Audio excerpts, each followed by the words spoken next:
to Dice Camera Action, a D&D game that's just to die for. Go ahead. A D&D game, ... It sure is, Chris, isn't it? It sure is a game. Sure is a game. Yep, it's a game, all right. We're all going to cry. Sometimes we roll dice, and sometimes those dice betray us. And sometimes we betray ourselves. And sometimes Yeah, we it's betray mostly ourselves. I'm not blaming the controller this time. I'm Chris Perkins, your Dungeon Master, and I'm going to recap very quickly what has happened thus far. The Waffle crew left Port Nyanzaru aboard a sloop called the Brazen Pegasus, a very swift ship which headed into the Bay of Chult. The Waffle crew used a explosive device to blow up a dragon turtle and also send a shock wave and a real wave washing over Port Nyanzaru in their wake. As they headed out into open sea, they were beset by a storm. They encountered 2 storm giants perched on rocks that were casting spells and mistook these storm giants as a hostile threat. And Strix and Paulson counterspelled their magic, thus thwarting the giants' attempt to quell the storm. And what ensued was a series of mishaps, shall we say, that ended with several characters in the water being rescued by the giants or by their merfolk allies. Evelyn got a nice merfolk kiss out of it, so it wasn't all bad. And long story short, everybody made it back on board the ship, which was only very, very superficially damaged. However, the ship lost its captain, and the first mate, an older man named Grig Rudell, took command. And so, 6 days of the 30 days voyage have passed. It is now day 7. And on day 7, Strix, you feel something sort of ruffle in your hat. Strix will just like throw the hat off really fast, like it's on fire, like it's on fire! But it's not on fire. Okay. She just yells that. By this time, the crew have basically started to ignore your tantrums. Fair. Yeah. Fair. Yeah. She'll throw it, but then she'll pick it up and just stick her hand in and find that there is the letter, a well-pressed Acquisitions Incorporated font letter addressed to Evelyn. And so she'll just pick it up and first she'll look around to see if Dieth is there so he doesn't see it. Where is Dieth on day 7? It's a cloudy, windy day. A great question. I would say if he's not inside whatever cabin is there, just moping. If he's not there, he's too real. Up near the probably where the captain is, kind of observing. Potentially trying to learn anything he's seeing there, or just off in the distance. He's not paying attention. Okay. Safe to say he's not paying attention. I think you may find Evelyn laying on a deck, which is not too weird because she loves to soak up the sunshine. I imagine there's probably some sunshine out at sea, but it's a rare sight to see Evelyn. She's kind of just flat on her back. And she's tossing a javelin up into the air and catching it right in front of her face a bunch of times. Just toss, catch, toss, catch. And she looks deep in thought. During you to roll for that. During a Dieth pouting spells where he's just out of it, I'd like to think Paulson is sitting across from him, just throwing pebbles at his face. Nice. Okay. Nice. Oh, cool. Awesome. Great. Yeah, just out of curiosity, I rolled and I definitely failed. So one of the javelins probably does hit her in the. Yeah. Okay. Yeah. As you can see that she's administering some lay on hands to her cheek. Her face. Right. Strix will just shuffle up, and I imagine too, just being at sea, she doesn't have all of her stuff on. She's only just wearing her under her under robe dress thing, so she'll just shuffle up and hand it to her. It's very, very suspiciously. She'll just be it's from Omen. He wrote back. He shuffles a little bit after saying Omen, and she tried to whisper it. But he's actually, this kind of gets back to his previous position. Just that brief moment of them being Evelyn looks very intrigued, puts down the javelin, sits up, huddles up with Strix to read it, I assume. Mm-hmm. Is Strix interested in seeing it too? Yeah, she's definitely interested in seeing it. She's just like, maybe he'll pay us. He's my pen pal. It's not about money. No, I meant in pies. So I do like do you pies. open it sort of delicately, or do you just kind of tear it open? She opens it very delicately because it's like on fancy stationery and everything. And it's got like a little wax seal that you have to kind of peel off without breaking. And she like exclaims over every, oh, look how pretty. Oh, it's folded so nice. Oh my goodness. And she opens it up. Shall I read it? Yeah. It says, she reads aloud, Dear Evelyn, please forgive the rough hand and lesser leaf of this missive. I'm far from home and I have had many letters to write, such that my stationery kit has found itself quite depleted. Oh. Stationery kit. I don't know what that is. Kit. I don't either, but it sounds fancy. I received your note as regards the incident at Port Nyanzaru with some trepidation, and my heart was set at ease to learn that you and your companions, of course, had escaped Hull. As to your request that the aftermath be looked into or perhaps resolved, I would consider it my great pleasure to apply one of my finest teams to this task. Team Naiad? Have you heard of Team Naiad before? Is that how you say it? No. Okay. I only Team know Naiad. the C team. I don't think that's What's that? Those are sounds fancy too. Oh yeah, we had Christmas with them. I know them. I forgot. Anyway, Team Naiad aboard the Merry Widow will, she goes to the next page, set sail immediately. Though it may be some time before they reach that distant shore, you will receive word of what they discover on our behalf in the hollow of Strix's hat soon enough. Oh, he goes on. Do you find yourself in Waterdeep often? I would love to invite you to our headquarters there. Timora in her grace has allowed me to be her conduit between this world and the next and to assist her in the raising of the dead. But you are the first person I have been honored to return. I find myself very curious about you and the place beyond and would love to discuss what you may have seen there. Your colleagues are welcome as well, of course, though perhaps Dieth may find... Don't say it too loud. Perhaps Dieth may find hidden rancor in this missive. I do not intend... See, he's very nice. Dieth just doesn't understand him. Answer at your convenience, of course. It may be that we were fated only to meet the one who would be a pity.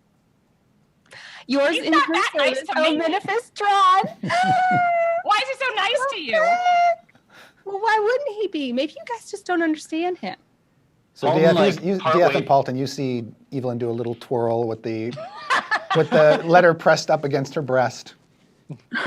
Paulton just kind of stops throwing the pills for a second and looks just and then keeps throwing without looking. I'd imagine at the same time, Dieth also kind of looks over at the same time and then just.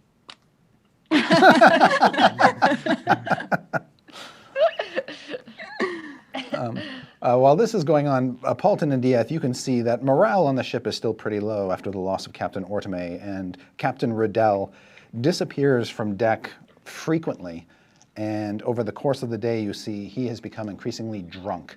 You haven't seen him drinking on deck, but every time he disappears he comes back more red-faced and more tipsy. Oh. Is that... I'll look over at Paulton.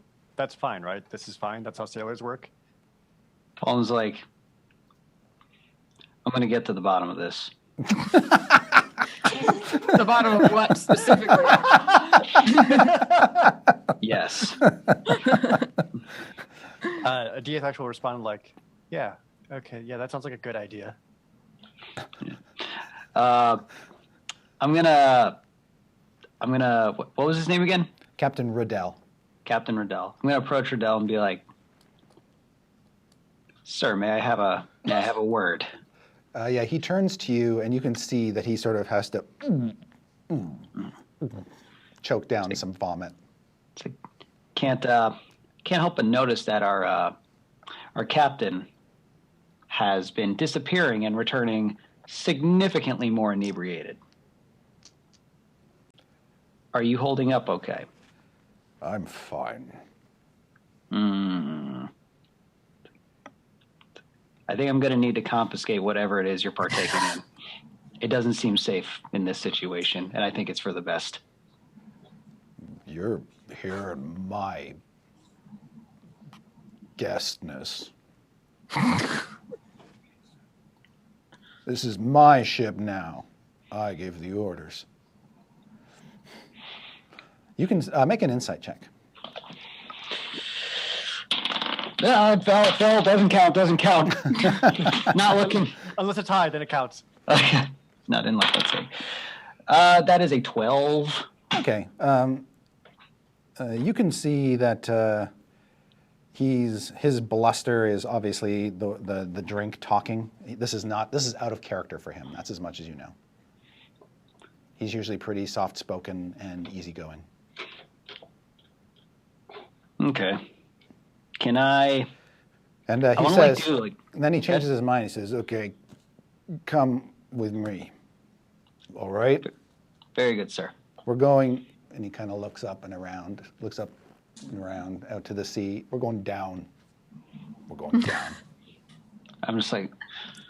And he starts stumbling toward the stairs, makes his way down the stairs into the dark, hollow depths of the ship, and he takes you into a small cabin that he's been sleeping in. You can see a hammock, and he pulls a wall panel off, and you can see he's got a secret stash, a small closet space full of all kinds of things, not just bottles of wine and casks of ale, but other things he's sort of personally accumulated in his many voyages. And he hands you a half-empty wine bottle. Here. It's the best. Jackpot. Takes his this will be kept safely and distributed to you when seen fit. We don't want you going too far. We're relying on you. Keep this between you and yourself. Done. And he says, sometimes I lock up and sometimes I don't, but when I do, here's the key. Yes, sir. I will not let you down. It's between you and myself. I mean yourself. Yes, us, ourselves, and you. Absolutely. Okay. And then you can see he just sort of falls into his hammock and falls asleep. After he does that, I'm done holding it together. I just look at the secret door. I'm just like, oh my god. Oh my god, yeah. Okay. I just tuck the key away and lock it up and venture off. Okay. So during all Evelyn of that, go ahead. Go ahead, Jared. I think Evelyn is just nagging at Strix, has one corner of her robe and is like, he wants to know what I saw, but I don't remember anything. Should I tell him that I don't remember anything? Is it a lie if I don't tell him that do you think he wants to hear from me even if I don't remember? Is it just a religion thing? I think he's not really interested in. Do you think does he actually want us to come? Is he just being polite? Meanwhile. So after Paulson falls him down and does all of that, at the same time, Diaz will approach one of the crew members and say to him, "Is this normal? Is this a usual thing here?" You talk to one of the senior crew members, a man named Eliam Juraskar, and he tells you that this is not normal at all. I mean, Captain Riddell does drink, but he's always been pretty responsible about it. But obviously, he's not taking Ortime's death well. They were really good friends. But also, Eliam tells you that Riddell is terrified of Lady Rajnar. Lady what? He says, Lady Esvele Rajnar. She's the owner of the ship. And she and Captain Ortime were longtime friends and cohorts. Oh, I thought the captain was the owner of the ship. No. Lady Rajnar is a noblewoman who lives in Waterdeep. Oh, we have to tell her. Riddell doesn't know how to tell her, says Eliam. Right. And do you think he fears her wrath or just hurting her? Or The Rajnars, they are a intimidating family. Captain Ordame was never intimidated because of her friendship with Esvale, but Riddell never enjoyed that confidence. Right. So I guess this whole ship is more of a investment for her. Yeah. Oh no. Oh, okay. Thank you. And then Dieth will kind of return to his, not post, but Okay. where he's been. You see one of the other crewmen overheard your conversation and sort of scolds Eliam privately for sharing matters of the ship with the passengers. And they get into a bit of a verbal sparring match, a symptom of the bad morale. If the morale was really bad, could I maybe try and like find some hardtack and like maybe make some like something with it, like a pie? Hardtack pie, yum. I don't know. Can I just like make a snack for everyone? Yeah, you can sort of dig around through the stores Okay. and see what you find. When you do, you see, as you sort of uncrate some of the crates, that somebody forgot or neglected to pump all the seawater that spilled over the ship, and it's been sitting, these crates have been sitting in the seawater now for days, and a lot of the food supplies have gone rotten, and there's mold running rampant through everything. That upsets Strix very much. And you're not even sure the crew has detected that this is a problem yet, which means it's likely they won't have enough food. Thank you, Barristan. I agree. Great. Day 10. A sou'wester. A storm from the southwest bears down on the brazen Pegasus as it swoops around the peninsula of Velen, continuing its northern journey. You are ahead of it at this point. It is behind you, and you can see the crew is doing its utmost to try to stay ahead of it. Does it seem like we're succeeding at that, or? Yes. For now, it seems like it's not gaining much on you at all. I want Strix is going to be on the side of the ship with her staff turned into a fishing pole, trying to catch fish. Oh, great. In that case, just make... Oh, shit, I don't even know. Magic fishing pole. Magic fishing... Is it magic fishing pool? Look, I don't know. Probably not. Is this your staff turned into a fishing pole? Yeah. Yeah, okay. In that case, you are actually able to catch a bunch of fish. You catch 9. Yes. You catch 9 9 fish. Holy crap. Yeah. That's awesome. And they're just sort of flopping around on the deck. Great. I will somehow make a safe fire and cook them for everyone. Okay. When you pick up one of the fish, it says to you, I am an agent of Elminster in the Forgotten Realms. Continue to watch the streams for more clues. And remember, leave no stone unturned. Use that hashtag. Hashtag no stone unturned. And then a glyph materializes above the fish, and then the fish goes silent. As soon as it goes silent, can Paulton just like grab the fish and just like bite its head off? Please. Just like Yes, you do. Ew. Paulton is just gone. By the way. Okay. He has been 3 sheets of wind, as the sailors He's like- say. I'm assuming this fish wasn't really talking. That's just me. Just throws the half of the body back. The rest of you notice over the course of the 3 days of the past 2 that Paulton and Captain Riddell have kind of fallen into this rhythm of supporting each other's bad habit. God. Sharing this hidden trove of ale and wine as they are. This is like very noticeable. Yeah. All right. There are times when the captain's fine and he's lucid enough to give orders and stuff like that, but then he sort of, usually in the mornings and the evenings, he sinks into this despair, and then Paulton's usually there riding on his shoulder or arm, and they're drinking together. As such, Evelyn does not seem to like the captain very much. She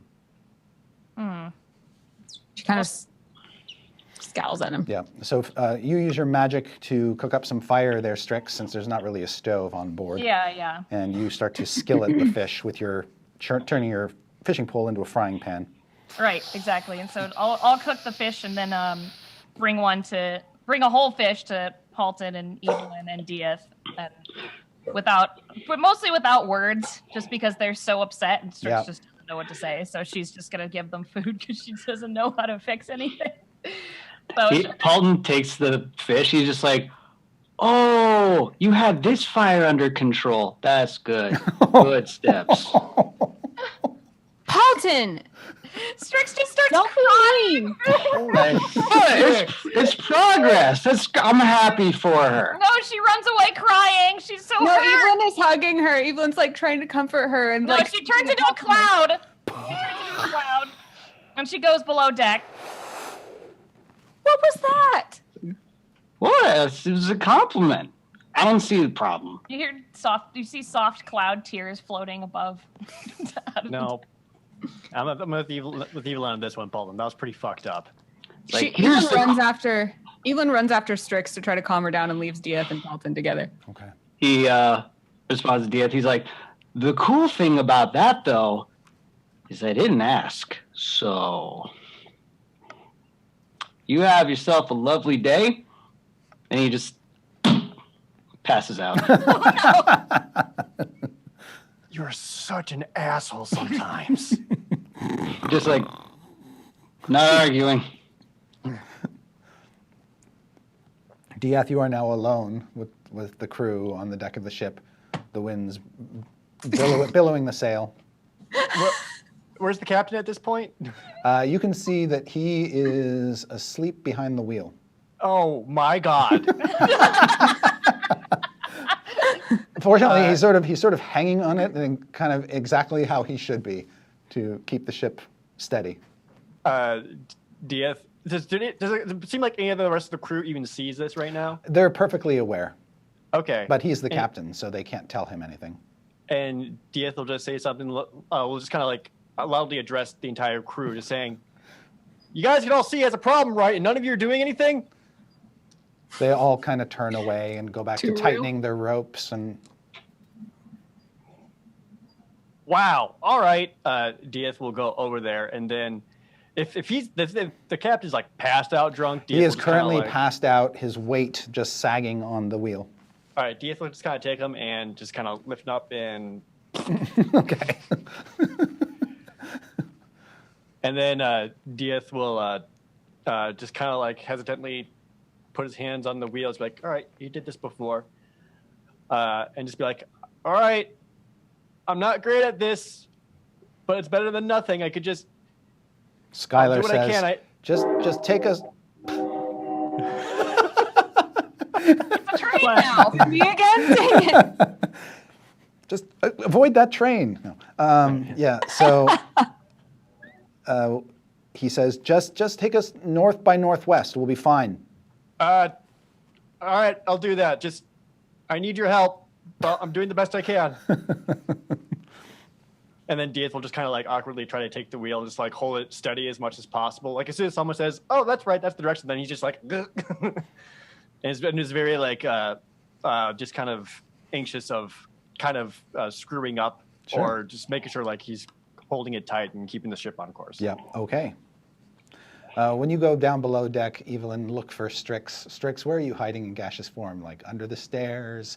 In the closet? Yeah, I think under the stairs sounds Okay. about right. And she definitely just looks like she's crying, like under the stairs. Evelyn. Is she still in gaseous form? I'd say she would have materialized. She only does it for dramatic effect.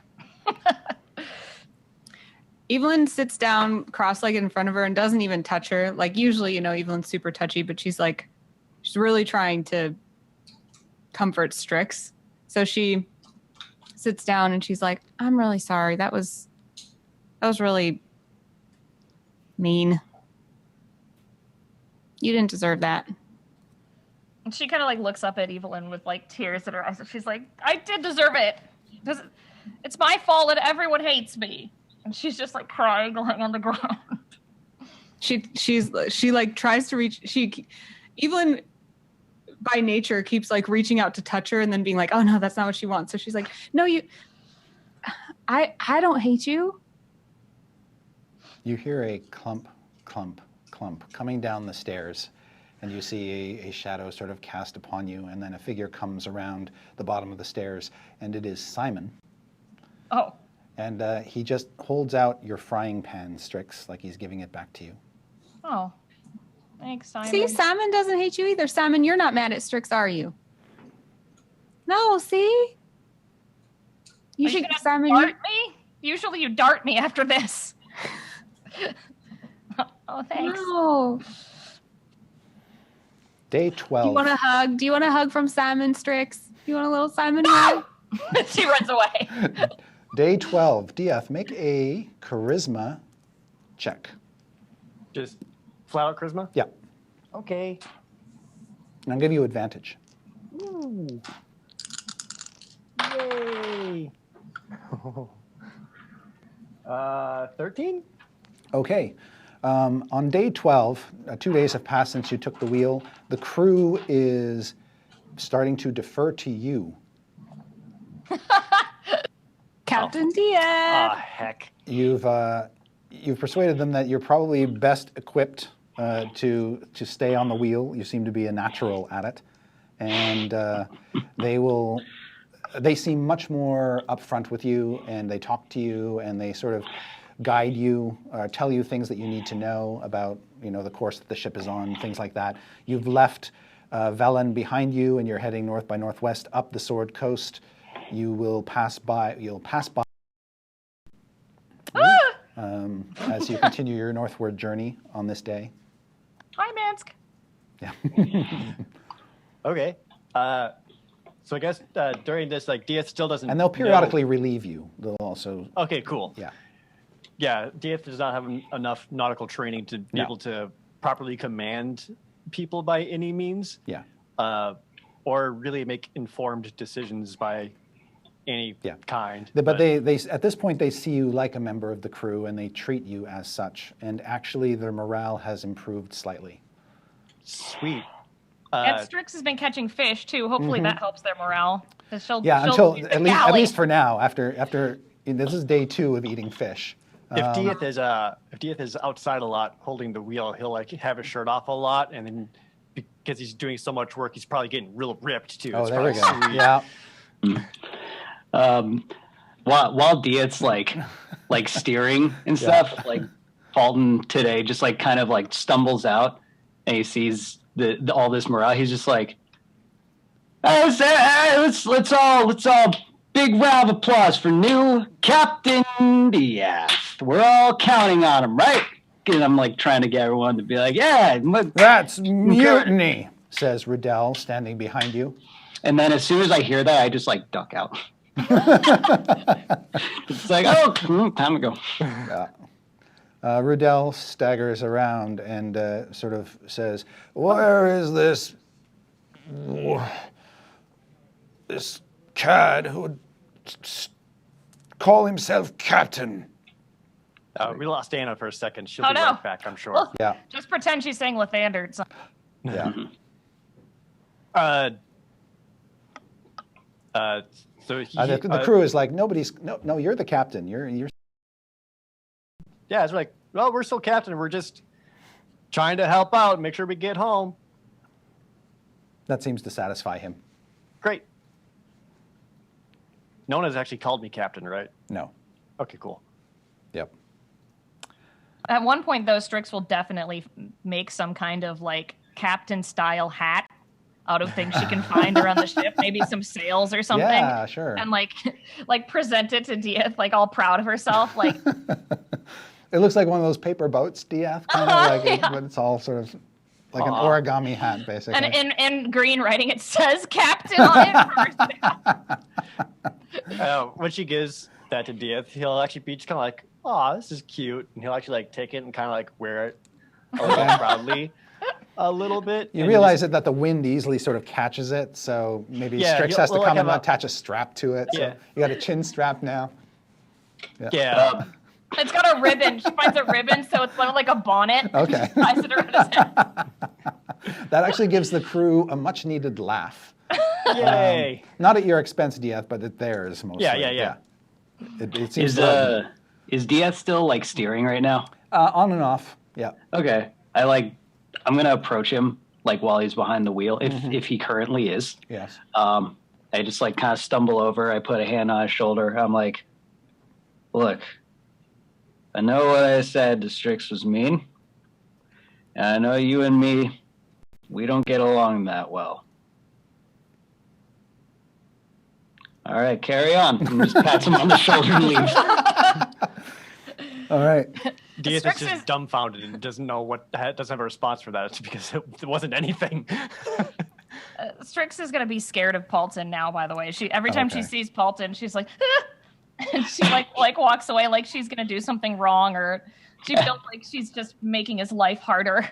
He's like walking by her and like starts to take notice and like looks at Strix, is just like, And she's like, ah! Oh, this is a fun new element. And Simon's just standing there shaking his head. You can see that a lot of the fish is being eaten by Waffles. So she never seems to get bored of the fish. Every now and then, can we give her a live one just to like bat around? Oh, absolutely. And she can kick that around the deck and chase it around, and she throws it up in the air and toss it around. She makes a whole big game out of it. And again, it also lightens the mood. Day 17, Captain Riddell has basically almost poisoned himself on the amount of alcohol he drinks suddenly stops. Wow. Like he just can't take it anymore. He turned green the night before and looked like he might not make it through the night. When the morning of the 17th, on the 17th day comes, you can see he can't even look at a wine bottle, let alone drink from it. A man after my own heart. I don't know how you can do it. You'd be surprised how much pain can help that. For a landlubber. Don't you start loving me. I barely even know you. But I do feel like we've become very close through this whole thing. I'm more clear-headed today than I was yesterday, and I'm not sure you're right. Well, we can change that. And he just like tries to hand him wine. Okay, he just turns away and just spews over the edge of the ship. Captain Partyfoul over here. Great. Strix is like, I'm fishing. Gross. That night on Diath, Captain Riddell comes over to you and thanks you for stepping up and helping the crew out in this difficult time. And he also says he's very grateful that Strix also was able to counteract the problem with the poisoned food stores. Yeah, of course. Yeah, Strix. Yeah, you're welcome. Just trying to help out. I was wondering if you could help me in one other way. I'll try. I'm not very good at this whole thing, but I'm listening. This doesn't have anything to do with the ship per se. Well, it does have everything to do with the ship, actually. The owner of the ship is a woman named Esvele Rosnar. She lives in Waterdeep, and... Oh, who? What? Who Captain Ortome was her friend, and I fear that news of Ortome's loss is going to be greeted poorly. I would ask that you speak to Lady Rajnar on my behalf and relay my condolences in the hopes that perhaps she can see that this was beyond our abilities to prevent. I can face a storm, I can face a kraken, I can face a Sahuagin assault, but Waterdavian nobles, they are an entirely different monster. Yeah, tell me about it. On behalf of you and honor of your entire crew, this is, yeah, I can absolutely talk to her for you. This is the very least that we could do. You see a great burden sort of lifted off him. And he just sort of grabs you by the shoulders and smiles warmly through his big bushy salt and pepper mustache and beard. You see crooked yellow teeth, smiling for the first time you've ever met him. And then he goes off and starts barking orders like everything's fine now. All right. And back on her Can phone, you guys sorta. hear me? Yes. Yeah. Yep. Okay. Well, Welcome back. my entire place just lost internet. Oh no. Wow. So here I am. Okay. Whee! All right. So while you were gone, we're on day 17 now, Anna. The crew of fish, but they don't let it on because they know Strix is kind of like a fragile vase, and they don't want to send her back down under the stairs for like the 13th time. Oh yeah, she's been going down there all the time. There's probably like a tear stain. But every time they see her fishing off off the port side or the starboard side, you can just see it in their eyes that another fish dinner is just going to kill them. They'll eat it because they got nothing else right now. But yeah. I think as far as like what Evelyn's been up to, she's been way more distant than usual. She's doing a lot of that javelin tossing and thinking to herself. But if she runs into Strix, she's like, it's been real nice that you're providing fish for everyone. I think they really like it. Strix is like, no one likes what I do, but it's fine. At least it's keeping everyone alive. Mm-hmm. Why are you so mean to yourself? I ruin everything! I don't think that's true. You died. Simon died. Everyone's died. Paulson is mad. Deeth is broken or mad or whatever. He seems fine since he's since he got the hat and the crew's talking to him. Got that promotion. He's still broken. Yeah. Yeah, she's like, maybe the hat did help. I'll just make him more hats. I don't think that they're mad because of you, though. Well, Paulson definitely is. Yeah. Well, why do you think he's mad? Because he doesn't understand what's going on. And I guess, honestly, I don't either. I don't understand anything. I don't understand why we do any of this. Why do you do it? I don't know. She's just like looking around like there should be something like that would make sense like right in front of her. She's like, I don't know. There should be something here, but it doesn't make any sense. I know what you mean.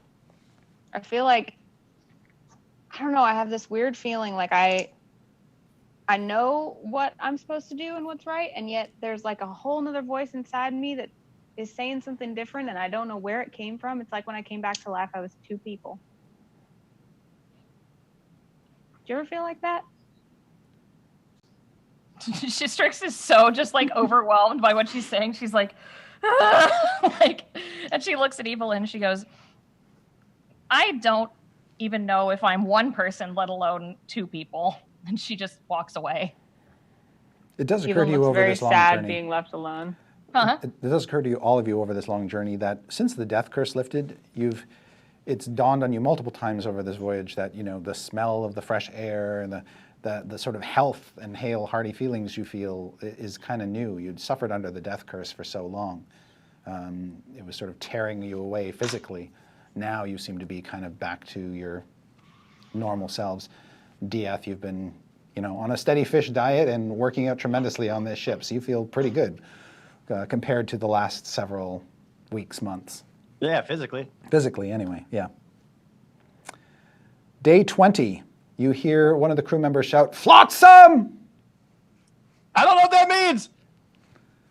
You can see he's pointing off the starboard side of the ship where you can see what appears to be wreckage floating in the water ahead. And Dieth is just like, avoid that? We're avoiding that? Avoid that. Okay. You sort of bank toward port, coming alongside the wreckage, And Riddell looks through Orteme's spyglass to see if there's anything of consequence. Yeah, actually, as we're kind of going on it, almost in a uncharacteristic moment for Dieth this entire time, he actually kind of gives an order and asks the crew to slow down and check the wreckage, trying to examine exactly what happened here, if they were like attacked or just shipwrecked or whatever, and potentially see if there's any remaining useful supplies. Does it go being captain? Does it look like there's anywhere to like stand on the wreckage, or is it just like pieces? You kind of look out, and it's a little bit foggy, so it's hard to tell. But if you were to like say borrow Captain Riddell's spyglass, you could probably get a better sense. I would like to just be like, here, I got this, and if I may swipe it, and just take a look. Yeah, he doesn't protest. As you look out, you can see that there are some floating crates, a floating barrel, and pieces of scattered timber all around. You could certainly appear atop a crate or a barrel. It would be unsteady. I'm going to try. I'm just be like, all right, let's see what's down there. And I want to dimension door over onto it. All right. Bam! He disappears from the deck of the ship through a magical doorway. Don't let him. Before he goes, he's just like, all right, Captain. Make a dexterity saving throw upon arrival. All right. As he does that, Dieth will call over Strix and Evelyn. Okay. 17. All right, you appear on top of a crate, and you bob there, and you manage to stay. It sinks a little bit under your weight, and there's some sloshing of water over your hands and feet and knees, but you are kneeling on this crate now, standing amid the wreckage. Make a perception check. Ooh, 19. Through the mist, you can see that the crates don't look like that they're necessarily... They look like that they've been sealed with pitch, so they're probably not flooded. And the barrels likewise. And they're obviously light enough to float on the water. But you also see what appears to be half of a jolly boat, a rowboat that you'd find on a ship that they use for getting to shore. But it's only like the front half of it. So it's floating, and there's something in it. And it appears, you can hear snoring. And you can see big boots sticking up at the broken off end. Like the weight of this creature is keeping the broken off section up high enough that this half of a ship can basically float. How far is that half of the ship? Sort of drifting in the fog about 30 feet away from you. Okay, I want to... Kind of doing lazy circles as the current sort of comes up and down underneath it. Welp. I want to. So I can't. So I'm only like seeing boots. I'm not seeing like what's in it. Yeah, the sides of that jolly boat are high enough, and whoever it is sleeping in there and prone. You can't see who it is until you get closer to the ship. But based on the size of the boots, which are like a size 22. This is not a small person. Oh, look at Johnny Largeman over here. All right. Is there like a plank or something I could grab and like maybe like row my way over? Yes. Cool. The rest of you see Paulton fish out a plank and start to row towards something in the fog. The ship at this point has sort of slowed and done exactly what Dieth wanted. I had called over Strix and Evelyn. Yep, they're there. During all that. So by the time they get over there, Dieth will turn to them and just be like, Strix, Evelyn, go over there. Sorry. What, Captain? Evelyn, do you think you could go over there and see if there's can you check the supplies? Maybe there's something useful. Do you think it'd be a good idea to get some? Aye, Captain. And then he'll turn to Strix and be like, Strix, can you... And she's making his face the whole time. Yeah. Strix, it would be helpful. It would really help me out if you could maybe you could see like what happened to the ship, like see if there's like magic or monsters or something. Do you think you could figure that out? And she'll like adjust his little hat. Aw. And just be like, I got it! And then she just takes off into the air. It's like, pew! All right. So Evelyn, you fly out with your wings, and Strix goes off on her broom. By which time, Paulton, you have rowed your way over to this thing, and you see what is asleep in the boat is a wearing sort of a wrinkled uniform with shiny black boots, a hippopotamus man. Oh. He would stand, were he standing, he'd probably be about 7.5, 8 feet tall, incredibly broad.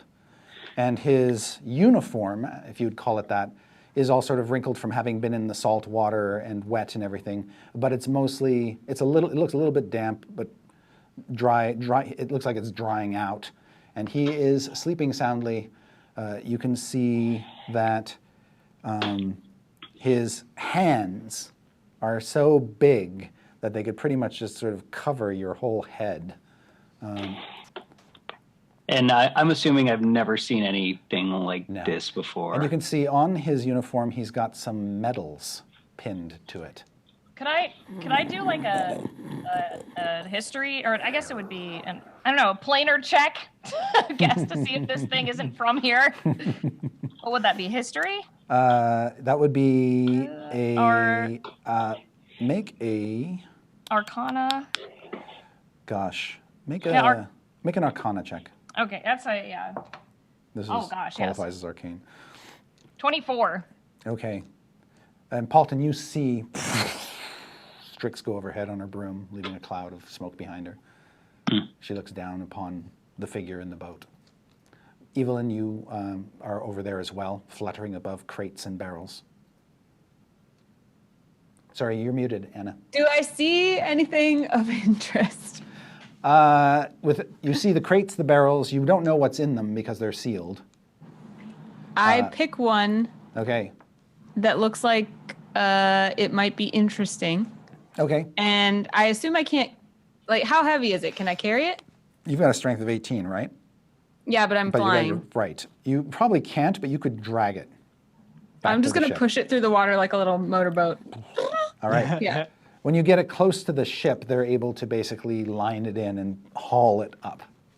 She's just doing like little sorties. Whatever that's. What is the boat called that pushes stuff? It's not a tugboat. It's a barge. She's a little barge. She's just pushing everything over. All right. Yeah. So she pushes all the stuff that looks like it might have contents that could be valuable or whatever, which is basically like 5 crates and 3 barrels worth of stuff.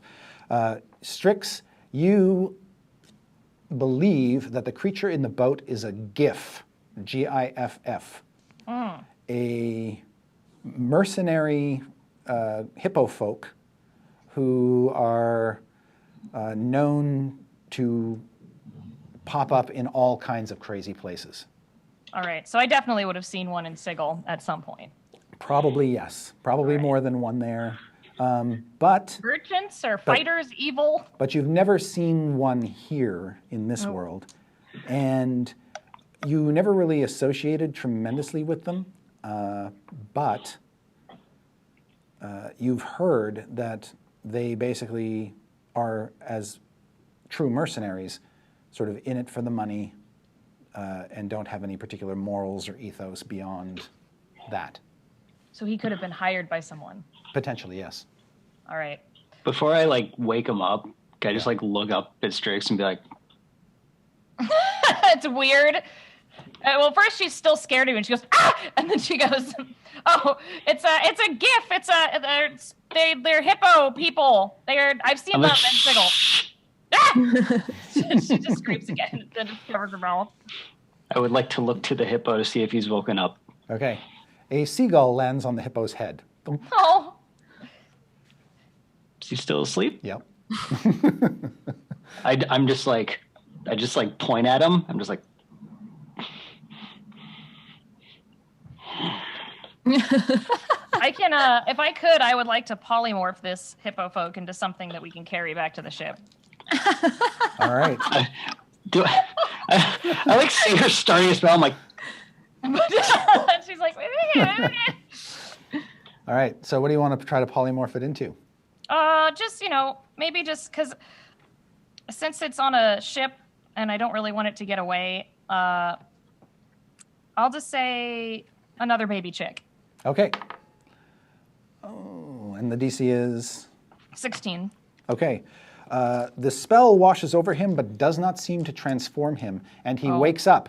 I see him just like, hi. The seagull takes off, of course, when he tries to sit up, and he says, What is going on here? We've noticed that you were shipwrecked, and we are here to help, which is why we've already started taking your stuff onto the boat, because we are going to help. Hi, Paulson. Capital. Nice to meet you. Capital. A rescue. Got it. Yeah, sure. Whatever, man. To whom am I addressing, sir? Paulson Seppa. Nice to meet you. All right, so Strix! She yells from the sky. Hi, Evelyn! They're ta-da! That's Captain Diaz! Yeah, look, he's got the hat and everything. Captain in training, DF, to be clear. Splendid. Maybe one of your fine crew can throw me a line. Why? Excuse me. What is your name, Mister? Giff? Commodore Warrington Munt. Cool. Oh, sir, Commodore Warrington Munt. What brings you to Faerun, Toril, this world, this ocean, going to Waterdeep? My ship crashed here, but I survived. Well, However, where were you going? What? Where were you going? What was your destination? Your final destination? I am partially deaf. Perhaps you should come closer. I cannot hear all that you are trying to say. She looks at Paulson and she's like, repeat it to him, please. I seem to have misplaced my ear horn. Oh, God. It's like, wow, this is a conversation I really didn't want to have. Okay, cool. So, And my blunderbuss. I don't know what that is. Okay, let's go ahead and get you on the ship. Because, Jolly good. Jolly good. Oh, God. Let's get on with it, Pippin. Can I... Who? Can I just dimension door him back if he's willing? Yeah, absolutely. He will accept your gracious offer. And when this hippo man appears on deck, Diath, you've seen one of these before in Shemeshka's palace. Oh, balls. As we dimension No, I haven't. as we like get on, like, Diath, look, a new friend and another mouth to feed that I'm totally psyched about. This ship is impressively small. I'm saying. Can Strix zoom in again and get really close to his face and just Absolutely. be like, why are you here? He bellows at you. We were on patrol, and our ship crashed. Patrol It is not for here what? I want to be. What were you patrolling for? She gets even closer. He says, I am afraid that our mission is top secret. Madam, I cannot share details with you at this time. I hope you understand. Do not think me rude. Can I try and intimidate him? sure. I was thinking like, be like, we're trying to help this place and this world, and if you're not here to help it, then we can't really help you, and you don't have a ship or a crew or anything here, but there sure is a lot of us. Go ahead and make your check. Oh my God. 26. All right. What? Wow, that's impressive. Okay. He says, Forgive me, dear lady. I meant no offense, but you do understand military protocol. What? Military. So, is this an invasion? That is an invasion of sorts, but not by us, madam. By who? Fear not. All will be set right. I just need to get back to my fleet. Strix goes, wait. No. Paulton's gonna cut him and be like, sir, we really do need this information because we were sent by a party that we also cannot dispel, but we need to see if this is said same party. And I would like to try and persuade him that we might be working for the same people. Oh, sure. Oh, that's a nat 20. Oh my Nate God. 20. He says, "You'll have to talk a little louder, son." But, and when you do, he says, "Well, my fleet has been charged to ensure the safety of this world. That is what we do from threats beyond, distant places, the far realm, what. I look to the rest of the party. I'm like, do with that what you will. Where were you going? He says, "We were coursing through the tiers of Selune when our ship was struck, you see. Our helmsman knocked unconscious, whereupon, without the wizard, our ship was caught in the gravitational pull of the planet and dropped here." I'm sorry, I'm trying to follow. We're all just like the math lady gift. Just like, What's a gravitational pull? Well, that's a fine question. Out of my area of expertise, I know one when I feel one. did you say the far realm? Yes, mind Are there- flayers, lithids, all that nastiness. What about the hells? Not the hells, right? Or any of those? No. Well, at least we don't have to deal with those. Diaz will turn to the rest of the crew for a moment and just be like, question, do you guys know where we are right now? Does any of this sound familiar to any of you? Well, the tiers of Selune are the glittering lights that you see sometimes in the night sky. Oh, the stars. Yeah, Diaz knows. He just wants to make sure That's all That- they know. there wasn't like a double meaning. It's like, oh, the stars. Oh, okay, he's from the stars. Guys, he's from the stars. Okay. What? Okay. You can't just Okay. be from the No, stars. you can't Where have is this ship planes. headed? Waterdeep. Splendid. Do they have blunderbusses there? There's people that are blunderbusses. What? Ooh, do they have You're- blunderbusses? I'm You're not a sure. blunderbuss. Paulson, you've been there for a while. How many times did you drink a blunderbuss? That's a drink, right? Is that a drink? No. It's a what do you call firearms? Do they have firearms? I have firearms! It Smoke starts carving powder. on fire. Paul's like, no. You must be a wizard. Are you the helmsman of this vessel? No, he is. She points at Diaz. You're the wizard. Like right as like Strix does the firearms, I like just like kind of push Simon behind me. Strix will remember that. The crew will tell him that they're about 10 days out, and he's like, What? What? I cannot hear a word you're saying. He said, what did he say? He said we're about 10 days out. Splendid. Well, I am absolutely famished. Whatever you have is good enough. I'll make myself as useful as possible. Don't mind me. I'll hand him like half a bottle of wine. It's like this is our primary. he sort of Nourishment. ignores you, goes past you, and he's just staring down at the deck and says, My gods, this is the dirtiest deck I've ever seen. Who's in charge here? Points at Dieth. What? No. Riddell sort of steps in and says that they haven't had a chance to wash down the deck, and there's been some fish flopping around on it, but don't concern yourself with that. They'll take care of it. Yeah. And owlbear poop. And you see Riddell tries to lure the big hippo man to some place where he can't damage anything. Wonderful.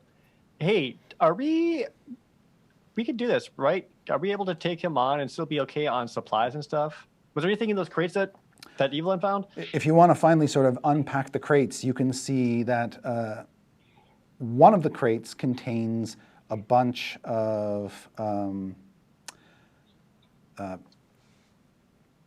pouches full of little iron balls.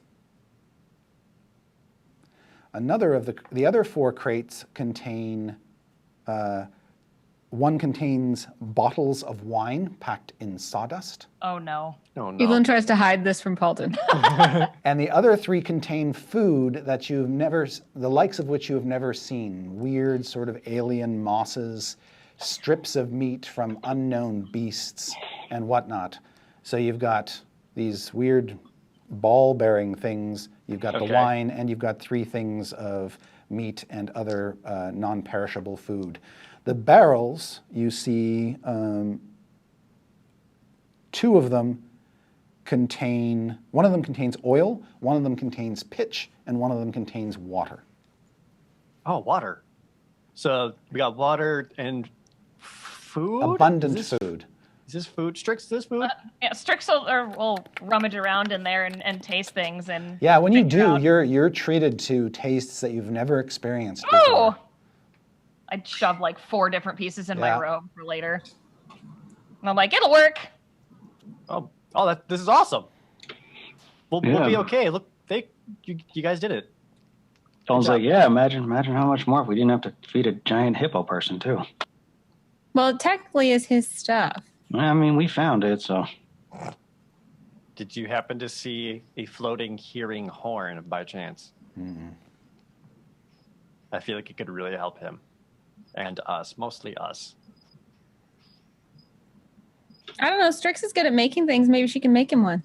All right. Strix will set off to maybe like using like fish bones or something, or like scrimshaw to like find some way to like maybe fish skin. Maybe she can dry some fish skin out in the sun and make a horn. Or sort of wrap it around a frame, a bone frame Yeah. or something. Yeah, you could absolutely do that.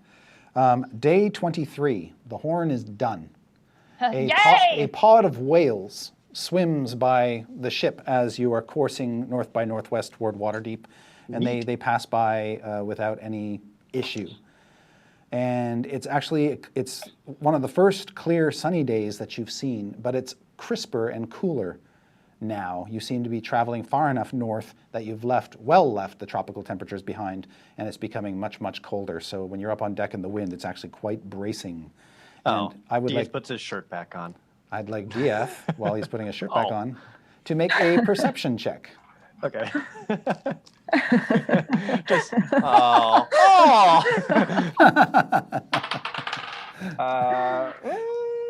17. Okay. What do you guys want to do, if anything, on day 23?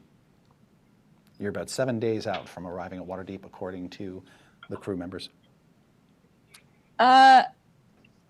We're just hanging out, right? Like nothing in particular is going on. Right. At this point in time, Warrington Munt has taken it upon himself to appoint himself first officer. And Oh, my God. you can see that he is enforcing the captain's commands, making sure everything is shipshape and spick and span and all the rest of it. The crew is sort of half intimidated by the Hippo Man and half they find just hilarious. So anytime Diaz like sheepishly says something, Warrington is like, "You're the man." Any chance Paulton gets, he like tries to sneak up on Hippo Man and just like examine him. Okay. Just like looking at him, just like, man, you're so weird. He says, What are you? He says, I am a GIF. You're a what now? He says, I am a GIF. I mean, that's pretty high praise for yourself, but all right then. And he says, you have magic. Uh-huh. Can you press my uniform? If the money's right, buddy, I can press whatever you want. I have no currency upon me. Ooh. Just like slowly backs out of the room. And he sort of taps Strix at one point and says, I beg your pardon, sweet lady, but my uniform is out of sorts and I have no means to press it. I was wondering if you could whip up a little spell and set things right. Yeah, I'll prestidigitation his uniform. All right. clean. When you do, it's just all beautiful, clean, pressed, and he says, 1,000 thank yous. This is fabulous.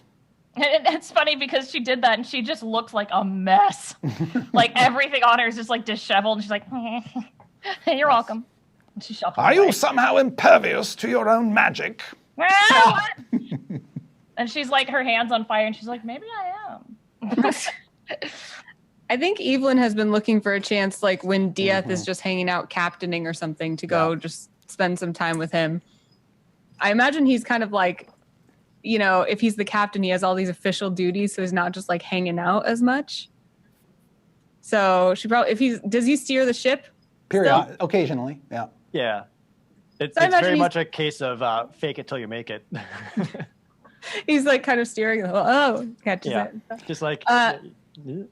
She comes and like just like perches on the railing by where he's steering, and she's like, "Hey, Captain, hey, Evelyn. how you doing?" DF still kind of holding the wheels, just like, I'm good. I'm just looking ahead. Yeah, we haven't gotten to talk very much lately because you've been so busy with, you know, like your new important job and everything. And I'm just trying to help. But yeah, you're right. We haven't. You're doing a good job. I think you were kind of born to the whole leadership thing. DF does not respond. Are we okay? He'll look over at her and just be like, yeah. I mean, we're fine, right? You're fine? Yeah, I don't know. Things got really weird when we were leaving Port Nyanzaru, and I don't know, I didn't feel good about how I acted. Yeah, I can see what you mean. I was scared. I didn't want you to leave. I'm sorry I was rough about it. I don't know. I probably shouldn't have left either way, but I shouldn't have been like I was about it. It's all right. It was a distressing time for a lot of us, and I could see I knew how you felt. I absolutely know how you felt. I mean, Do you? Because could you tell me? How you felt? I have no idea. You wanted to help, right? You wanted Well, to on the one hand, I know, I always know what's right. I know people need help. I go help. That's my whole reason for existence. I knew that was what I was supposed to do. But then there's this other side of me that I don't even recognize that's saying, no, there's more. I don't know. I'm so confused all the time lately. It's so... Well, you're right. You would want to help people. I've always wanted to help people, but that's why I understand why you were so torn, because I wanted to go back and help too and fix anything that that may have happened. I don't understand why you're so confused right now. Are you, Evelyn, what do you want? I mean, I know the answer to that question. What is all I want is to serve Lathander and When do he good in the says that, world. by the and way, help people. Evelyn, you also suddenly remember Zeres asking you the same question. Like in heaven, I remember. You don't remember you just suddenly, as soon as he says those words, those exact same words, you have just this splinter of a memory, a flash of this woman, this old woman, asking you the exact same thing in a serene landscape you don't remember.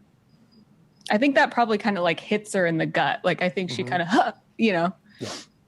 And then she looks even more completely lost and kind of like shakes her head. And she's like, ever since I came back, it's like there's two people in my head, and one of them knows who I'm supposed to be and what I'm supposed to want. And then the other one keeps questioning it and won't shut up. all the time. And I feel like there's something I should know or I don't know. And I know what I was supposed to do, which is go back, and I didn't because I don't know. I guess I'm not as strong as I was. Anyway, I'm sorry. I came to ask how you were. Evelyn, if I ever hear you ever say that you are not strong, I will punch you so hard my hand will break Yeah, it under will. how strong you are. I don't know how else to tell you this. You are the strongest person that I know. That's why I look to you. That's why I know that whenever things are rough, whenever I don't know what to do, that's why I look to you. That's why you're here, isn't it? I mean, I don't know if that's maybe selfish thinking, but you're here to help guide us, to help guide me. I want to believe that I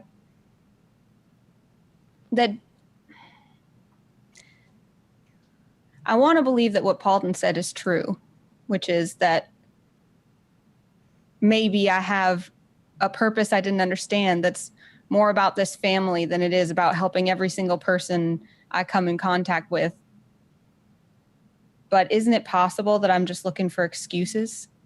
And isn't it possible that I'm strong till the second he says something that I can use as an excuse? Dieth will actually let go of the wheel for a moment and approach over to Evelyn and kind of get close to her. Hands Now's on your his opportunity, Paulson. The wheel. Oh, evil voice. Diaz will kind of walk up to her, like hands on his hips, kind of looking down, almost as if he's looking for an answer, and just, I can't tell you what to feel or what to want, but you know it's not wrong to want things. I mean, you've told me that before, and I haven't forgotten that. And I think you should know it's okay to want things too. Not just what other people want, but what people want you to do, or what you feel you should do. Sometimes, what is it that you want? What does all this mean to you? And once you find that, take it and really hold on to it. It's something that I learned a long time ago. But what if what I want means I don't do my duty or people get hurt? Dieth lets out a long sigh. Yeah. Sometimes people get hurt, even though you don't want them to.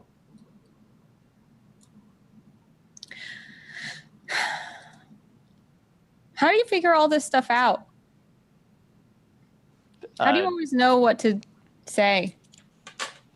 Dieth kind of starts backing up to get back to the wheel and grab holding it, and he's just like, I don't.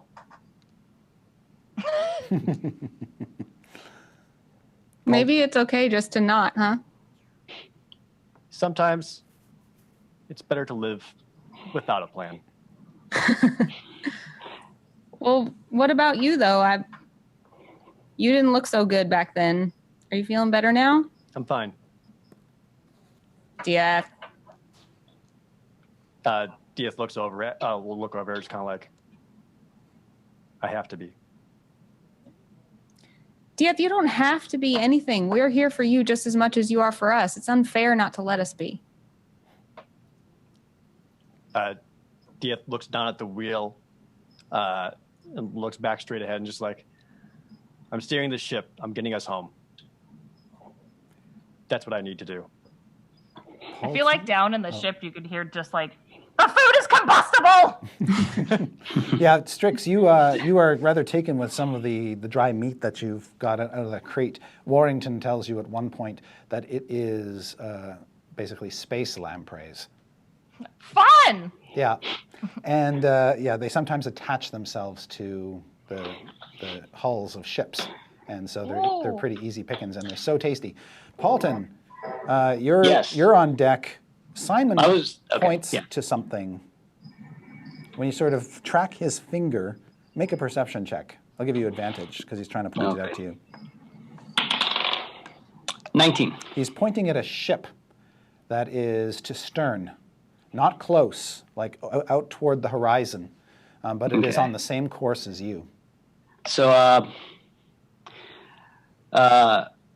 like right as Evelyn and Diaz, the conversation end, they just kind of hear, that was lovely, guys. That was a good dialogue. There's bonds, and there's... Are you just always listening to everything all the time? More or less. I'm in it for the character development, but that's beside the point. We got other issues, though, and I'm going to point out the ship. Just like, so, I don't know, maybe more friendos we can just invite. Who knows? How far away is this ship? It's very far away. Okay. In knots. To get a good look at it, You don't know what a knot is? you need to see it through a spyglass. You would need to see it through a spyglass. Okay. Diaz will like find whatever crew member, whoever usually has the equivalent of a crow's nest, just be like, there is no crow's nest on this ship. Right. It's a smaller one, so I figured whoever has like a you're similar basically duty. on the stern, the high stern of the ship. Yeah. So whatever that crew member's name is, he'll call out and be like, "Can you look at that? What is that?" Yeah. Skylar will grab the spyglass. He's got the youngest eyes on the deck on the ship. When he looks, he says, he tells you it's a sloop, which is the same kind of ship as yours, a very swift, single sail, squared sail ship, and built for speed and to outrun pirates mostly, but also used for cargo. And he tells you it's flying 2 flags. One is the flag of the city of Zazaspur, which is a city on the Velen Peninsula, which sort of explains why they're kind of coming from the same direction, because you had to swing around the peninsula. The second flag is gold with a black winged snake.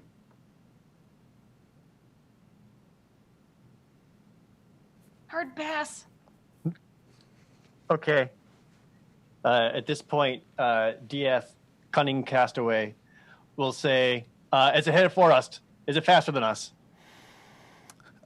Riddell takes a look through the spyglass and says that if they're smart and they can ride the current and catch the wind, they should be able to stay ahead of it. That ship is not inherently faster than the Brazen Pegasus, unless it's got some magic he doesn't know about. Well, it probably does. Ooh, foreshadowing. Maybe it doesn't, though. All right, whatever we need to keep going past that. Don't let it catch us. We don't need to intervene with any of that. Just keep moving. You're worried about a ship that small? It's We no worry bigger about than a this lot one. of things. It's no bigger than this one. Warrington, it's not the ship itself, but those standing upon it. Do they have any wizards. weapons? Probably several. None that they'll be good for us and only used against us. We need to go. There is a You have shocking lack firearms. of weapons on this ship. Because what? He says, nevertheless, something must be done. Only if they catch us. I looked to him just like, you're right. Get your ass over there and show us what you're made of, soldier. Maybe we can get rid of him. I beg your pardon. You got this. We believe in you. You're the strongest, most noble, whatever. You got this. We have Well, that full is faith. obvious, but I'm not going to swim that distance. That is buffoonery of the highest magnitude, sir. Good words. Warrington, you seem to be pretty good about this and know exactly what they do. If you could look around, check the ship stores or whatever other supplies we have, if it seems like they're going to get close, maybe you can come up with a plan to fend them off. Excellent thinking, Ding Dong. I shall be downstairs. Paul just, it's a new one. I'm going to write that down. You did not. Pippin, why don't you come help me? Oh, I have a standing obligation. I've got some, and then as Paulton's talking, he just slowly turns invisible, and Pippin's a ghost. He mumbles to himself as he descends down the stairs. You can see that he has a hard time getting down in the ship, but he does it because he likes the suggestion. And you can hear him get stuck at various points down below. Hard time just like by size. Just sheer his size and breadth. The staircase is not wide enough for him to navigate down easily. You can actually hear the sound of the stairs sort of creak deeply as he steps upon them with his big, giant hippo feet. But he does sort of slam around down there for a while, complaining that there really are no weapons of any kind and saying that aboard his ship they had 6 cannons and the Great Bombard. We have firearms. She points to Strix. Ah! My arms are on fire. Yes. Day 24, that ship has not gained measurably, but it is clearly following your same path. Oh, I like God just. damn it. I'm at this point. I just like am used to it. I look off the back of the ship. I'm just like, Is anyone way back? Yeah. Is it still about the same amount of distance as when we first saw it? Pretty much, yes. Okay. And it looks like it's just sort of keeping that distance. The waters have been kind of choppy, but not there are no storms in sight. Day 27, that ship is still pursuing at a distance. You're about 3 days out, you project, from Waterdeep at this point. You're still way out into the sea, traveling on a north by northwest course. But you're close, you're just close enough to kind of see the coast. Neat. what is how far is this ship from us, It is roughly? many, many thousands of yards, over a mile away. Noted. So the second flag that he described, did it kind of trigger a memory where it sounded like it might have been like a Zentirum flag, or? Yes, it is. As you catch sight of the flag periodically, you can see it's definitely the sign of the Zentarum. Okay, cool. great. Can I explain to Hippo Great. Man that these are bad wizards? Ah, yes, I know the ilk. So bad wizards. Bad. Do you have anything on you that can stop bad wizards? He says, Wizardry is not really a gift thing, you see. We have no aptitude for magic. That is why we rely on freelance mages and wizards to come to control our ships. Tell me something. I have not yet found a helm on here. Is this ship incapable of space travel? If you're talking about going up there, and she points to the sky, she goes, "We're not going up there."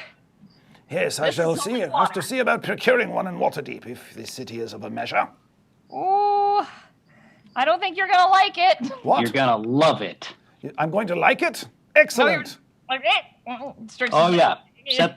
Set the bar high. Get ready for a great place. It's gonna go swimmingly or spacingly. Question again: if you were being pursued in such a way, points to the ship, what would you do as a experienced spacefaring thing?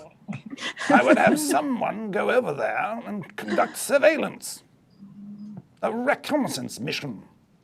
Thank you. Thank you. Smart. Spacefaring, whatever. Paulson, you're the best to do this. Excuse me. Paulson, I mess everything up all the time. I'll go over there and set the ship on fire, and everything will go terribly wrong, and I'll get captured, and Dieth will have an aneurysm, and Evelyn will fall apart again. You need to go over there and fix this. Paulson Go goes, with them. Paulson goes, no problem. I'll just fly over there on my Manda. Oh, wait. Dimension door. it's You don't way, even- it's way too far for Dimension Door. Oh. Dimension Door will get I'll him give 500 you my feet. broom, What? and you can fly on it while you're invisible. I don't know how to use that thing. You just point and go. Can I do this? You'd have to attune to it. Takes like 10 minutes, right? Yeah. Yeah, it's only like 10 minutes. Yeah. So is it just like, is it 10 minutes of like learning to ride a bike? I'm just like, I would like to imagine that, yes. Yeah, you basically Okay. have to hold on to it for 10 minutes while the magic becomes part of you, and so that you can command it to do the things that Strix has been able to do. Evelyn, aside to Dieth, is like, has she ever let anyone ride her broom before? Sorry. Phrasing. Dieth like kind of looks over at Evelyn for a moment. It's like, how could you ask that? Oh, right. Dieth says like, oh, no, not ever. That's a big deal, right? I think so. You can almost hear like a twang of envy or jealousy in Dieth's voice. So am I? Yeah, so you attuned. Yep. Okay. And Strix is like trying to tell Paulton that she's sorry and that she trusts him. So she'll give her the broom and say, "I'm sorry that we all try to kill ourselves all the time, and that's not smart. But it's because we all care very much about each other, and I'm sorry that I was a bad friend, and I care about all of you, and that's why I'm handing him my only precious treasure to go the mission." Paulton's like hovering it, and he processes this. He's like, I'm still not totally over it, but this is pretty cool. So we're going in the right direction. He's like, all right. And if I cast invisibility on myself, that the broom will be invisible too, right? Yes. Yes, it will. Okay, cool. So I cast invisibility, and Paulton's just like, all right, 10 points Gryffindor, let's go. And takes off. Okay, there is a big Damn it. explosion of as black smoke surrounds you, and you launch off the back of the ship. Make an intelligence check, Paulton. Uh-oh.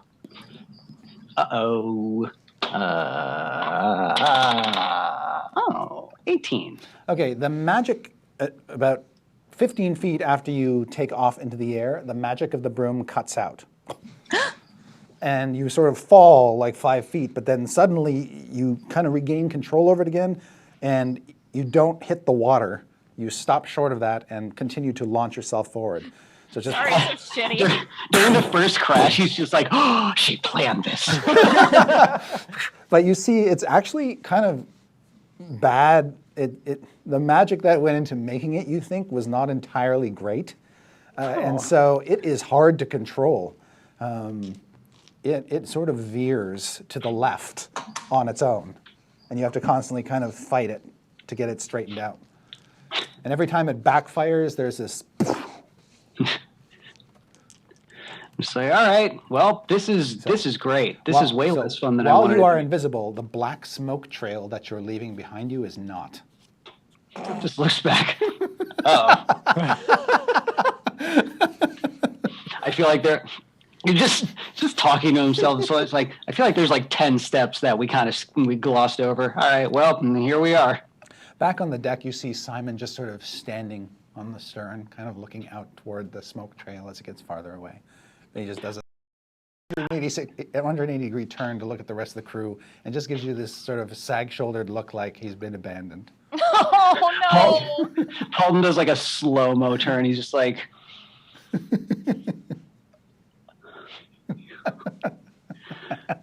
It just keeps going. Trix is like watching him go out, and she's like, maybe I should have just polymorphed him into a seagull. That would be great.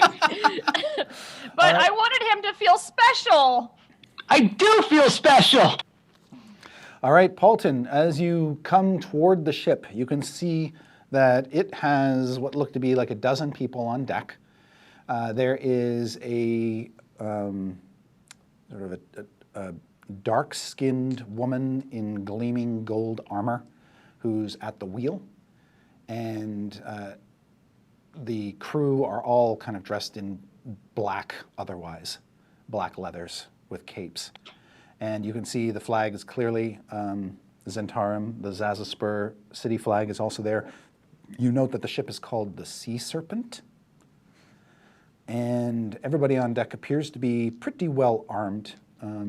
But like your ship, it's not bearing any heavy armaments like ballistas or catapults or anything. And for the most part, everybody looks kind of like warrior-y or roguey. But they do see your smoke trail whipping through the air. And I'd like you to make a perception check to see if you notice anything peculiar. We don't appreciate being described as roguey. Well, that's it's like, everything looks great here. That's a 5. Okay, yeah, so you're counting crew. You're looking at anything that may be troublesome. You see that the captain has something that looks like a snake coiled around her wrist. She's got the wheel. And she's not the only one. There are actually what appear to be some flying snakes kind of flittering around the deck amid the crew. But they're all watching you. And then that's when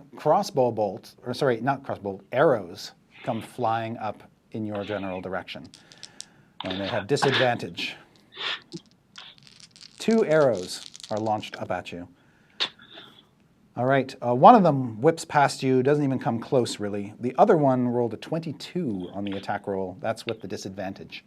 Hold on. Let me check. Yes, that hits. Oops, wrong dice. No, that's the right dice. I'll roll again. So that will be 22 points of damage as a crossbow bolt pierces you. And I would like you to make a dexterity saving throw. Come back. That's the one that gets you. 21. All right, you are not knocked off the broom. You sort of do a spin on the broom, a corkscrew. In Can I just call out and be like, "Whoa! Hold up!" And just be like, "What? It's like I'm not your enemy. It's okay. I came to deliver a message. I would like to persuade them not to shoot me out of the air." All right, make a charisma persuasion check at disadvantage. Okay, that's good. So the first one is a 25. Oh no, the second one's a 15. Okay. All right, you can see, or you hear the captain bark an order, and the creature that was shooting at you lowers his bow, and you can see he's got a big-ass bow, and that figure is a leather-clad half-orc who must be at least 6.5, 7 feet tall. Big, burly, gray-skinned, Tuscan humanoid. But he does lower his weapon on her command. Okay. I'm just like, okay, I guess I'm going to land now. Here I come. I would like to land. Very gracefully land. Okay. Since you've never done this before, I will just have you make a dexterity check. Running away is also an option. 18. Okay, you land. Just leave and come back to the ship. Are you landing near the captain's wheel on the back of the ship, toward the front, or in the middle where most of the crew are? Do I have an idea of where would be the least threatening place to land? Probably near the captain, since it's really just her and the half-orc. Okay, I'm going to land and just kind of land like... Okay, and you're not invisible anymore, right? No. Okay. When you land, she will say to you, and you can see that she's wearing a turban, and gold chain armor over her apparel.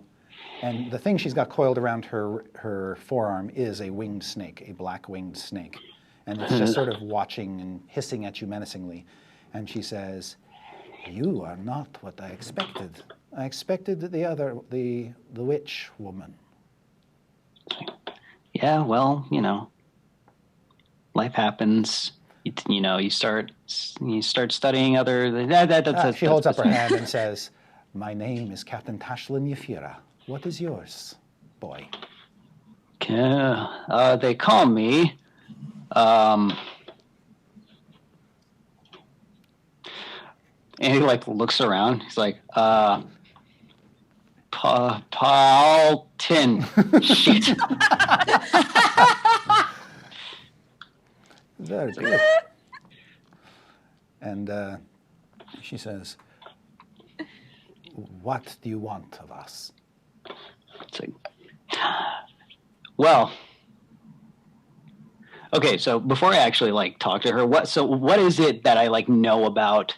Do I know anything about the flag and all that? Just to I mean, you know that the Zentarum is an organization that's spread throughout the world. You've had some encounters with them. It's possible they were trying to kill you and Evelyn back in Port Nyanzaro. But otherwise than that, they've got business interests apart from assassinating people. It's like, we couldn't have helped but take note that we were on the same course. Indeed, we tried to keep a respectful distance. That is very respectful, and that's why we didn't want to make assumptions. We were on our way to Waterdeep to deliver a cargo. Well, it's not my place to ask what the cargo is. I was simply sent by my very not threatening, not a problem, not in possession of anything of any interest whatsoever crew to just verify that we just happen to be going to the same place and we want no trouble. Of course. I wish you and your crew the safest voyages. Do I trust this? No. Okay. Paulson's just like, just looks at it, he's like, we're going to have some problems, aren't we? She says, she just nods. And actually, so does the half-orc at the same time. It's like, before everything, goes to a shitstorm, is there a scenario where I get back to my ship without too much issue?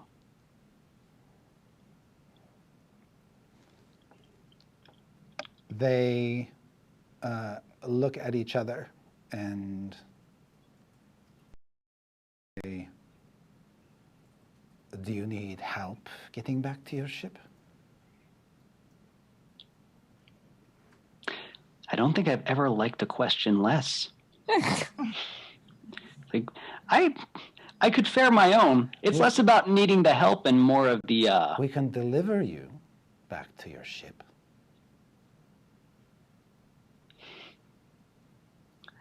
Is that It what feels you want? It feels like there's an asterisk after that.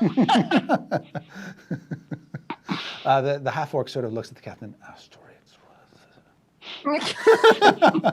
And she just pats him on the chest. And she says,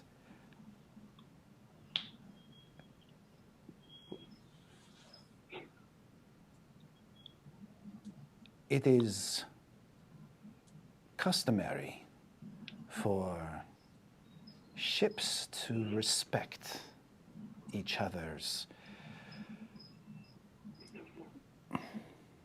place on the sea, and I don't mean any trouble. You can leave if you like. We won't stop you. It is the only polite thing to do.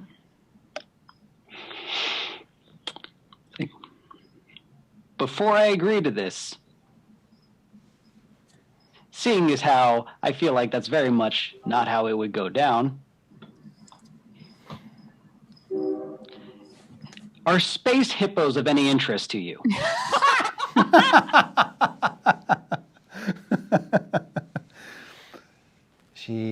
She looks at, she gives you a befuddled look. I don't know what you're asking.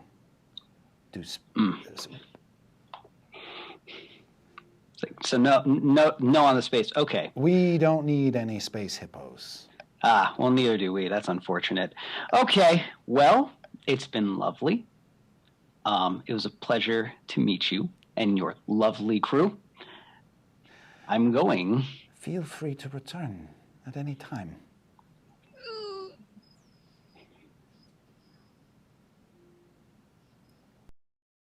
Just looks around like...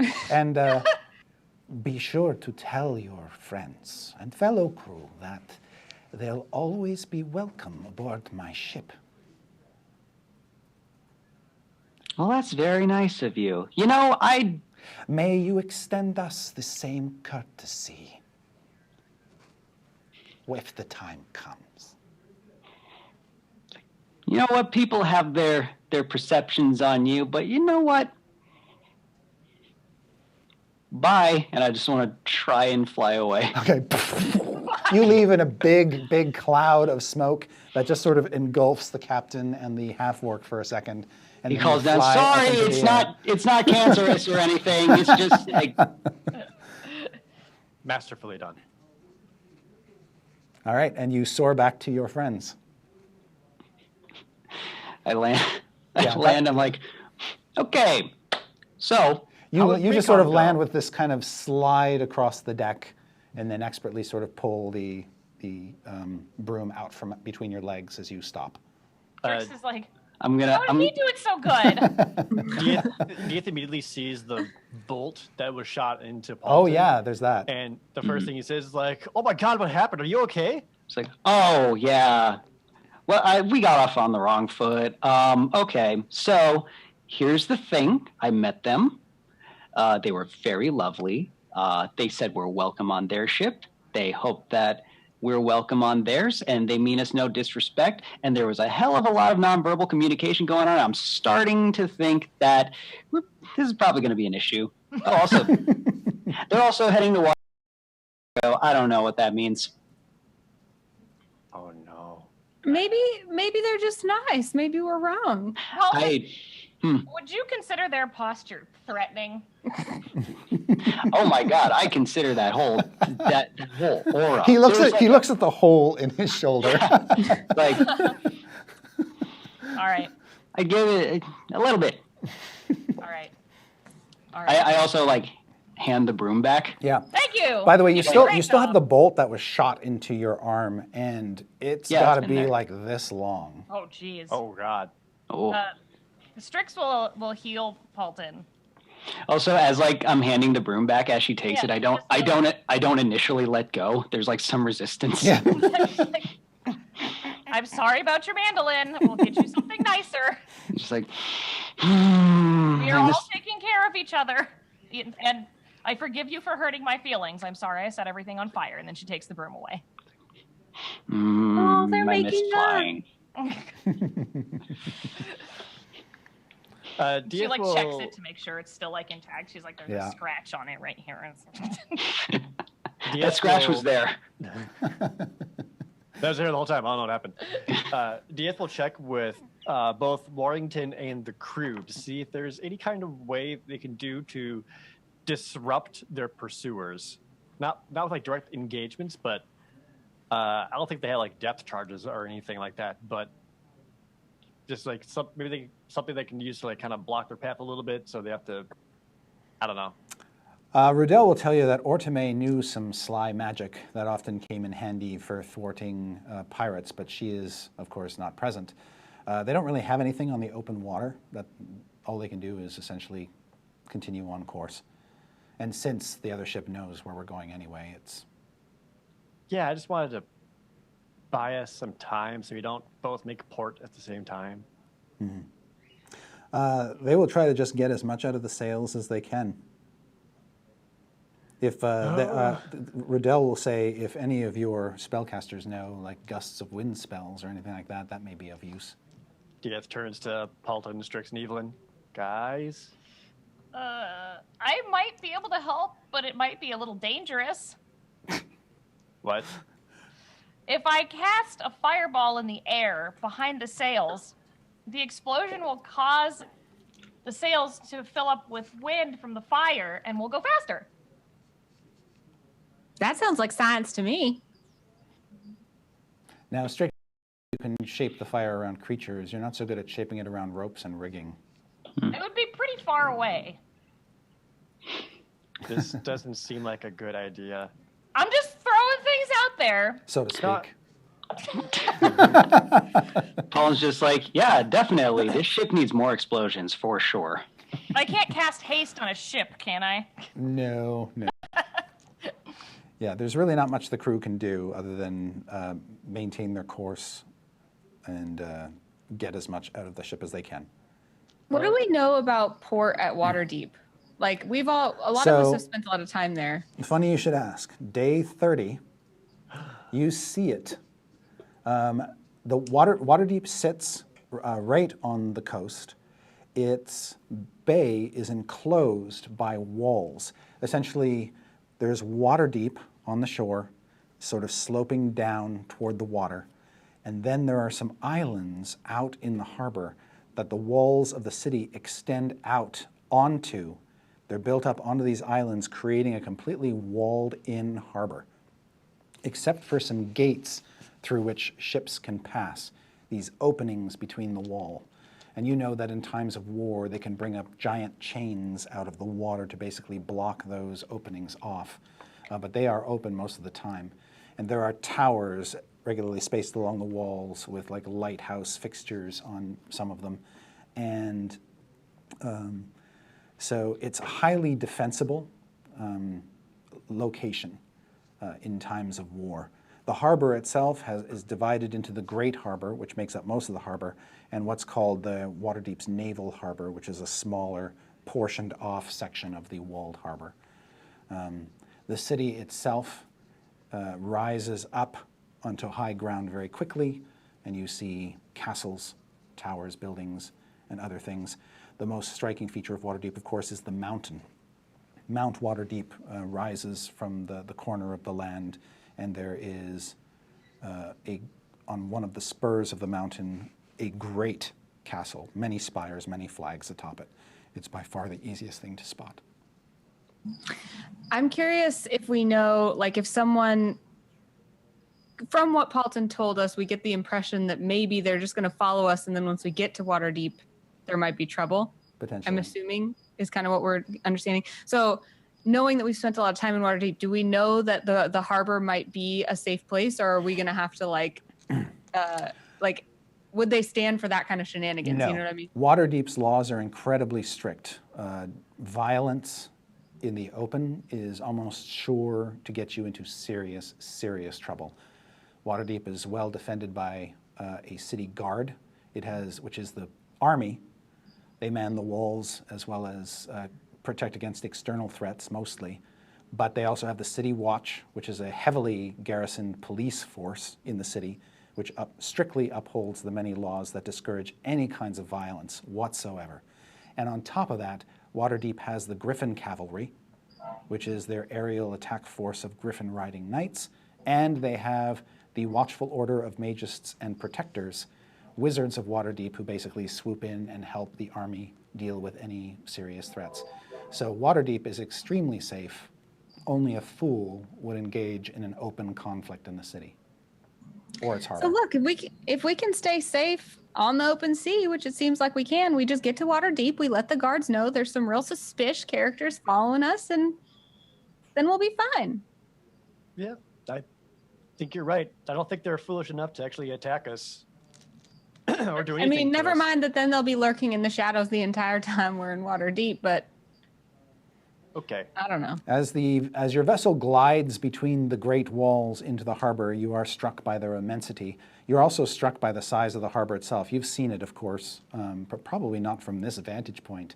No, Strix is like staring, like, yes. never seen it from this angle. There is a forest of masts and a deluge of colored sails. As we kind of get closer, DS will actually kind of like call for Strix. Be like, Strix, come here, look. What? And as she like approaches up to him, he'll just like look back towards where they're going. Just be like, look, we're finally home. This isn't home. What? This isn't home. Nowhere I've been is home. There's nowhere I've been that's home. But the only place that feels like home is just wherever you are. And she just like looks back at the sails and looks out and just kind of just shivers like a little bird. DF actually kind of just takes a moment. It actually doesn't really have like a good response. And just kind of looks back at Waterdeep and actually like looks back at the wheel, looks back at Strix, back at Waterdeep, and actually kind of like looks down at her hand, swallows to himself, and then just stays on the ship going forward. Paulton's gonna walk up to Dieth, put a hand on his shoulder, be like, "You're doing it, son." Strix just looks at Paulton and is like, what? You're gonna destroy everything. Pats him and just walks away. If Evelyn overheard that whole conversation, Yeah. I think she's just fluttering off in the distance. Like if the camera's watching them behind them, you see this blurred form of Evelyn just kicking in the air like All right, that seems like a great place to stop. So next session we'll pick up in Waterdeep. Our next session will not be next Tuesday because a bunch of us are flying down to LA to prepare for the Stream of Many Eyes, where the Dice Camera Action will have not one, but 2 games. We'll be kicking off the event on next Friday, and we will be wrapping up the event on the Sunday that follows, so a week from this Sunday. So 2 DCA games at the big event in LA. the first time that we will all be there together. In the flesh. That is Yeah. correct. Yes, and maybe a special guest will show up and drop in on the Waffle Crew hijinks. Who could In it addition, possibly be? I also need to mention that after the Stream of Many Eyes, we will be off for the week that follows, because most of us will be dead, tired after the event. Particularly Anna, who's hosting the event. My heart skipped a beat when you before you said tired. Yeah, dead tired. And Don't speak for me. I wanted to play. well, Same.